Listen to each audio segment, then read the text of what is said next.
Good morning. Good It's Paddles morning, Up Vietnam. Sunday.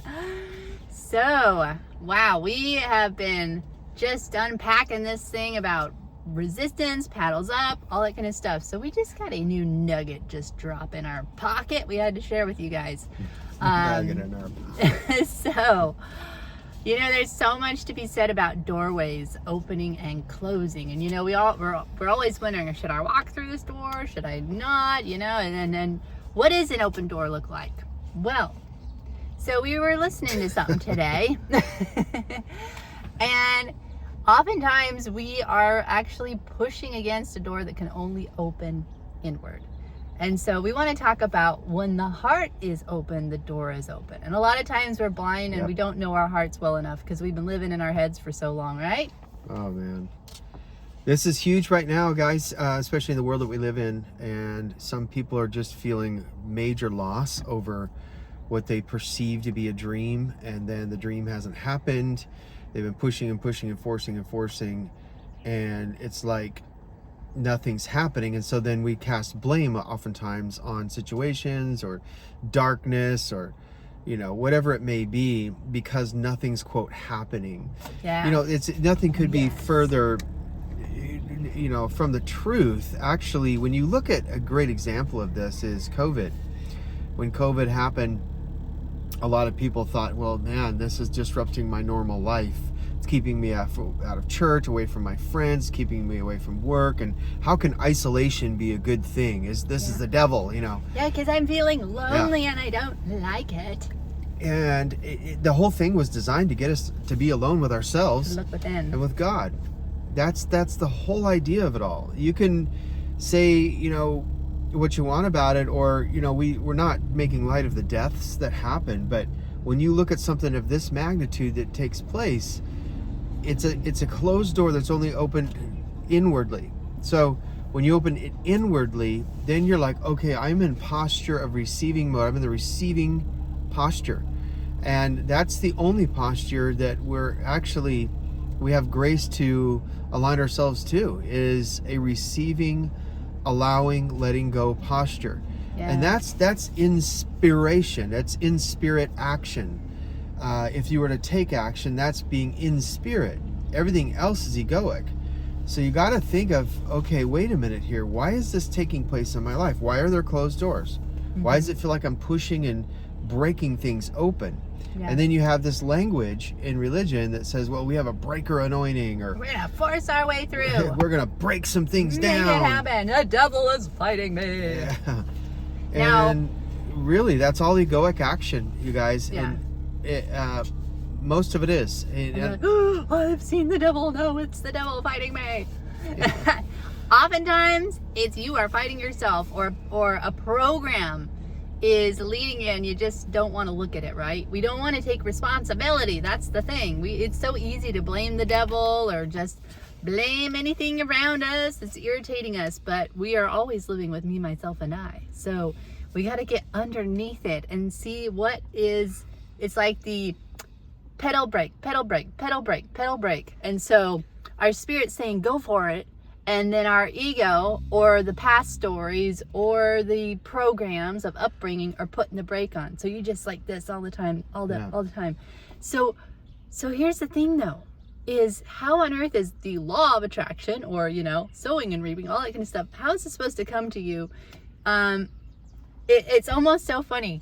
You know, so here's an example. We had a word once given to us, a prophetic word, that this guy, and he's a pretty accurate guy, he goes, you know, I see your angels. And it's like you guys decide to go do something, and your angels stand up behind you, and they get ready to go back you up. Then you get double-minded, and you sit back down. So then your angels sit back down.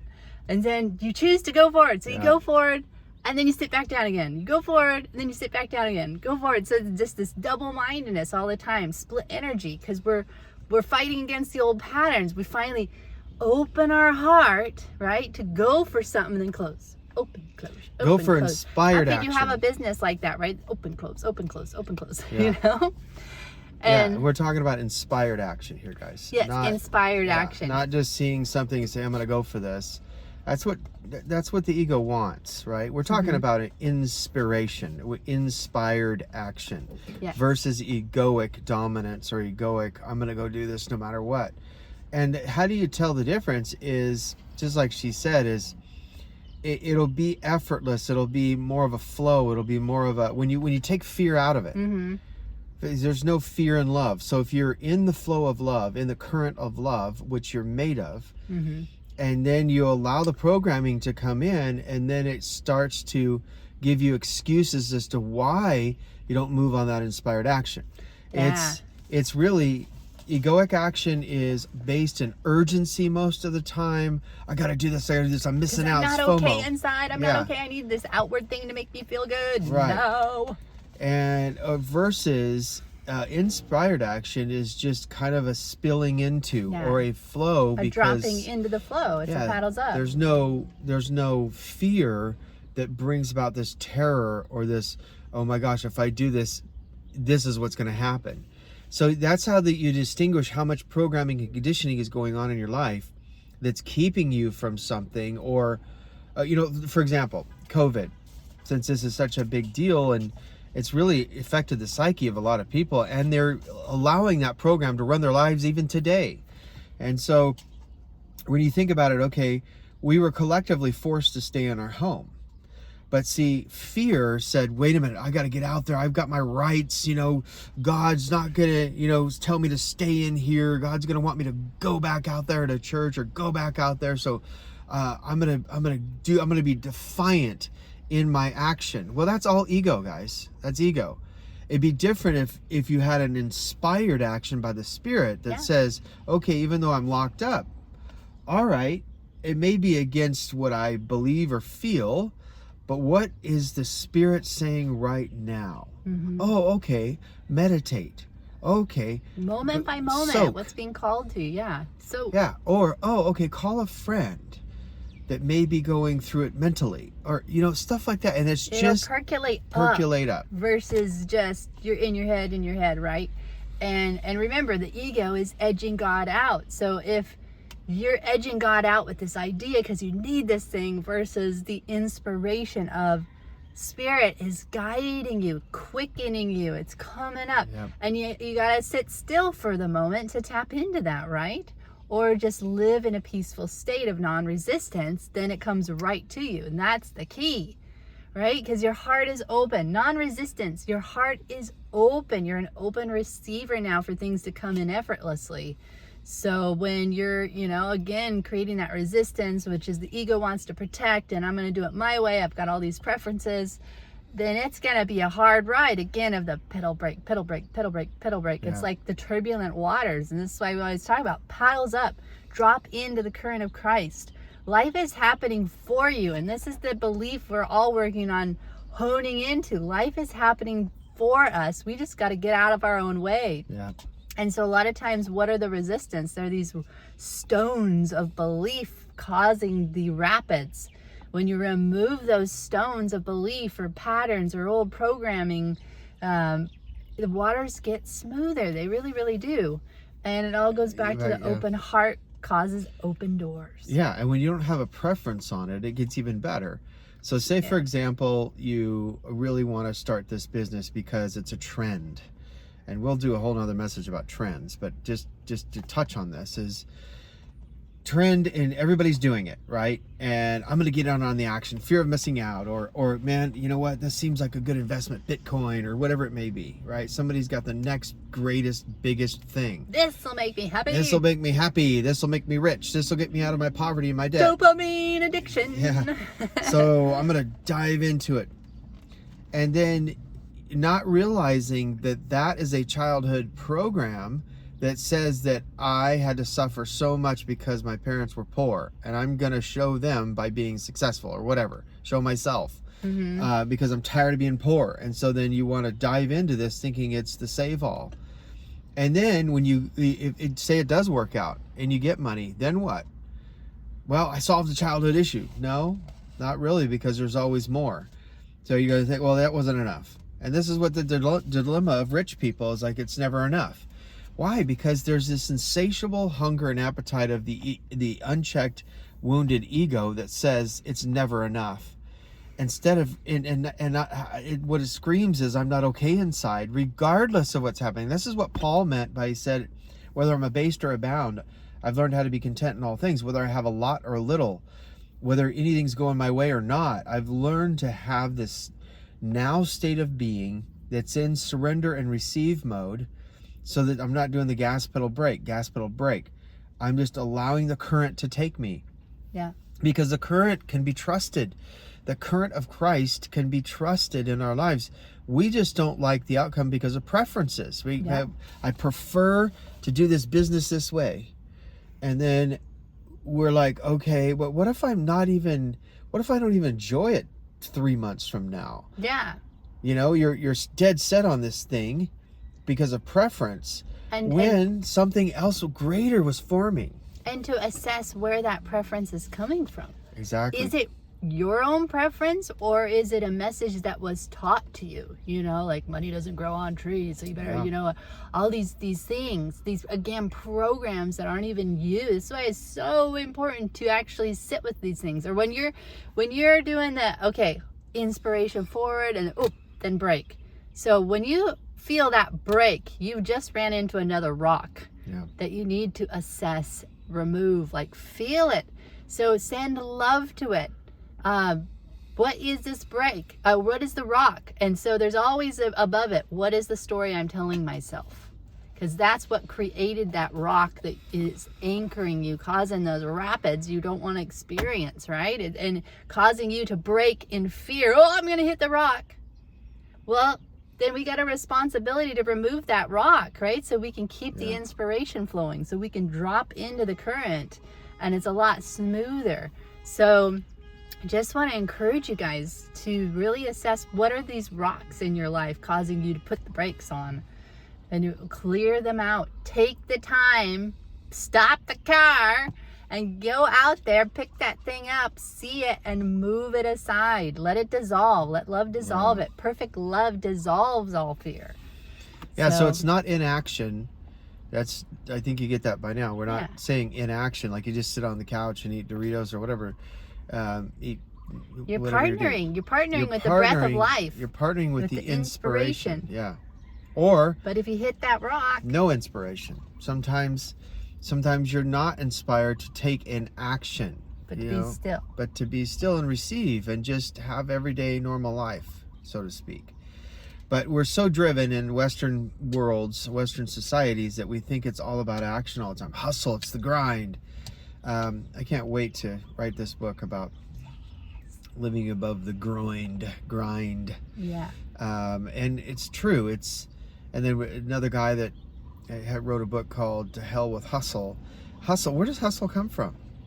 You know, it's just like we were saying, hustle comes from this insatiable need to be seen or known, or to have, to do, to get more, because you're wanting to get out of the I'm not okay state. Mm-hmm. Like you're not okay. And so it's an inside job. It's always been an inside job, you guys. Always. It's not the outward circumstances. So you can't control the outward. Can't. That is a game nobody can win, but we can control the inside. It's an inside job. And job. how we process things. Guys, we're working on it all the time. But it's awareness is the key to the game, right? Yeah, and when we live a non-resistance life, that's when things show up effortlessly. And in a greater way than we could have ever thought through our trained or conditioned or programmed mind would ever think up. Remember, like the saying goes, it never comes in, or it never happens the way you think. Why do we say stuff like that? Because our thinking thinks it's going to come one way because it's programmed to believe something in the past or some desire for the future, but it's not in the current now where anything is possible. Anything. And we often choose something we feel we can control, right? Yeah. And when God's like, I got something way better, but it's going to be in the unpredictable. So are you okay with that? Because when we can predict it, it's our ego calling the shot. Aside from a spiritual gift that you feel something, you know something's coming. But, God, he just is so great at just shocking on you with something even better you never could have figured out. So, again, this goes back to paddles up. Let the current of Christ take you. Yeah. Flow. Flow, flow, flow. Be like the dolphins that allow. They flow with the waves and they have fun. Play saves the day, you guys. So versus Really the does. resistance. So if you keep feeling yourself bumping into these rocks, don't ignore them. Deal with them, resolve them, dissolve them, and start clearing out the path so you won't keep bumping into them. Getting bruised up by your own thought patterns. And there's no formula to dissolving other than just allowing. Relax and allow, relax and allow, relax and allow. And as it comes up, you let love enrapture it. You let love intertwine it or wrap around it. You let love dissolve it. Dissing the solve, because solve comes from the egoic structure. I need to solve this problem. I need to fix this problem. That's the problem, is we're always trying to fix something egoically. Yeah. Instead of saying, wait a minute, hold on a minute. The greater part of who I am already knows how to dissolve this. It's just allow, release, allow, relax, allow. So remember too, you guys, it's like when you're wanting something, because life begets life, right? Same with vibrational matches. When you keep wanting, you're just going to keep getting more wants. Whereas versus you receive and believe you already have it, so you're just welcoming things in. It's such a higher place to live from, a vibration, and there's no resistance anymore because you're not operating out of a state of lack. I want is a vibration of lack because I want it because I don't have it yet. And so therefore it keeps eluding. Whereas you sit back in your divinity of who you are and just welcome it in, because the door of the heart, the things are coming to you. It's an inside. It opens up inside this way.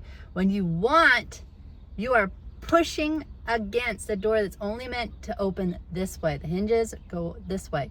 So when you welcome it in and you receive, right? Like the Bible says, receive, believe and receive. Receive, it can come right to you effortlessly. And this is effortless provision. You know, it's just, we're all being reprogrammed. We're all becoming more aware to this. That it's a lot easier than we make it. A great illustration of this is in the book, Effortless Provision, that I wrote a while back. And this is really a book that's on Amazon, you guys. You can get it, Effortless Provision. Yeah, and it's really something that I wrote ahead of time, ahead of where most people were thinking in the church anyway, is this idea of non-resistance versus resistance. A lot of spiritual teachers are talking about this outside of the institution of church, but we've kind of fallen behind, if you will, when it comes to these very important truths. Like, what does it look like to actually live in a non-resistant state instead of resisting the devil all the time? You know, because we don't want to take responsibility for our own beliefs. Resisting the devil means exactly what we're talking about, is allowing the greater part of us, who we are, to dissolve those issues in darkness. Because when the light's turned on, and who turns the light on? You don't do that in your when you go for effort. You do that through surrender. You do it through surrender. And who flees? You turn the light on, it all flees. All darkness flees. That's right. Yeah, so there's a lot better, effortless way to do this, you guys, isn't there? Whole lot less stressful. Right. So we take the blame away. Stop blaming the devil, because what's the underlying frequency there? It's a victim frequency. So you'll just keep getting more victimhood, and attracting more things happening to you, because it's what you, as a divine, spiritual, powerful, creative being is putting out there. So exactly. Choose wisely, right? Choose this day who you're going to serve on the inside of your life. And welcome. You're going to serve the closed door by pushing against it, or serve it by welcoming it in. Yeah, because you it only welcome comes the light in. Fully satisfied within. Yeah. Okay. All right. Well, thanks for listening, and hope that helped you in resistance versus non-resistance. Yes, you guys. So things are going to keep getting better and better. We're designed to live that way. We're awakening. We're realizing who we are. So life is a lot less stressful when you just welcome it. Life is always working for you. So, all right. Love you guys. Talk soon.